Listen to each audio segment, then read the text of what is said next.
So would you say that Source or Abraham is awareness itself, unconditioned awareness itself, prior to all thought, all manifestation, the space or now within which everything happens? Is that who we are? We would not say awareness of all thought. We would say awareness of the most leading edge thought. If you are in awareness of all thought, you are contradicting the leading edge thought, because the thought that was before the leading edge thought is resistant to the leading edge thought. So not all thought, the most current, the most active, the most leading edge thought. You're here sorting it out, defining it, and Source receives every definition, every modification, every evolution, every expansion of every idea, and holds the vibration of that steady for you to find your way to. Consciousness is a good word for that. Yeah. Consciousness, awareness. Yeah, but not of all thought. Right, but like prior to thought almost. Like, because when you meditate, you're not thinking, you're still you, but you're you didn't ask indefinable. us about you asked us about Source. But we are Source, right? Well, be nice if you'd let yourself be. Yeah. You could be, Source is. Yeah. You could be too, but Source is.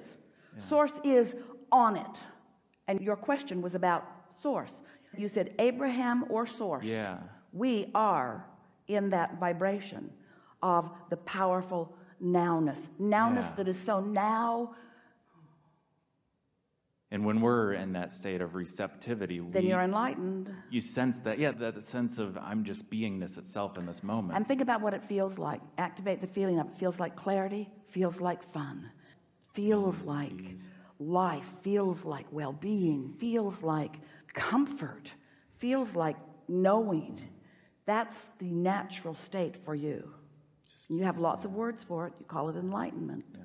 We call it temporary. Yeah.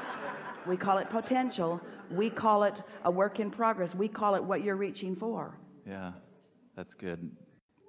Okay, I was just going to ask, to finish that thought and I'm done, is the idea of this teaching is so powerful and it's out there, and someday 100 years from now people look back at it and it'll be useless because it will be old. Yeah. What makes this valuable, if there is value to come from it, it's that those like you discover the receptive mode and demonstrate it through the power of your example, so that the receptive mode is something that is understood. Because it doesn't matter what we or anyone says about anything. What matters is your relationship to who you've become and your ability to understand it and process it and mold the clay, the clay of thought. Oh, we've written some really good books, and if you were to go back, buy them all. They're all out there. And they all say exactly the same thing in a different way. They all say this is a vibrational universe, and you are vibration, and you create your own reality, and law of attraction manages it all, and you get what you think about. We're done. Go play somewhere else.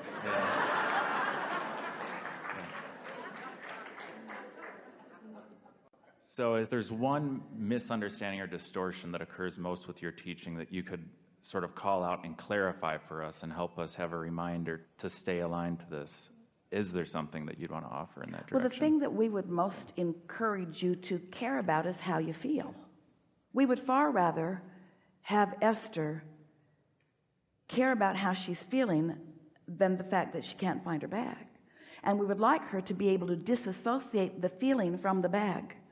We would like her feeling to be unconditional. We were happy when she found relief. But we would have also liked it if she had never found that bag and she had found relief anyway. Yeah. Someone's stealing it right now. No. Because as long as you are tied to a condition, then you are mostly out of control. But when what you're reaching for is the alignment that is indicated by the emotion that you feel, now you're free. free to move about in the receptive mode with broader view guiding you. In other words, you can't get it wrong and you never get it done. You can't get it wrong and you never get it done. And you never get it done and you cannot get it wrong. And you cannot get it wrong and you never get it done. And you never get it done and you cannot get it wrong. It's going to take a while. You can't get it wrong. You never get it done, you can't get it wrong. So what did you last ask us? What was that? I said, what is the biggest misunderstanding you see of these teachings, and what is the one thing to remember that will keep us from doing that, from losing kind of the focus of what this is really all about? The way I feel need not be tied to conditions, but that's not the best way of saying it. I want to be unconditional in my alignment.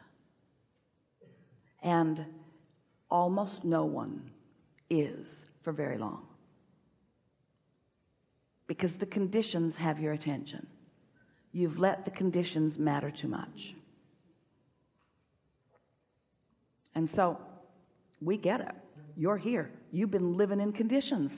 The conditions of finance, the conditions of relationship, the conditions of environment. You are on the leading edge. We get it.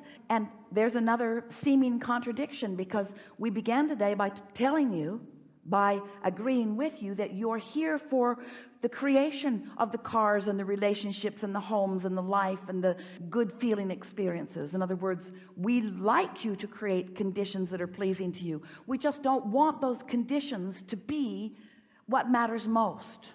We want how you feel to be what matters most, and we want you to put the feeling before the conditions, because if you put the conditions first, you never get there.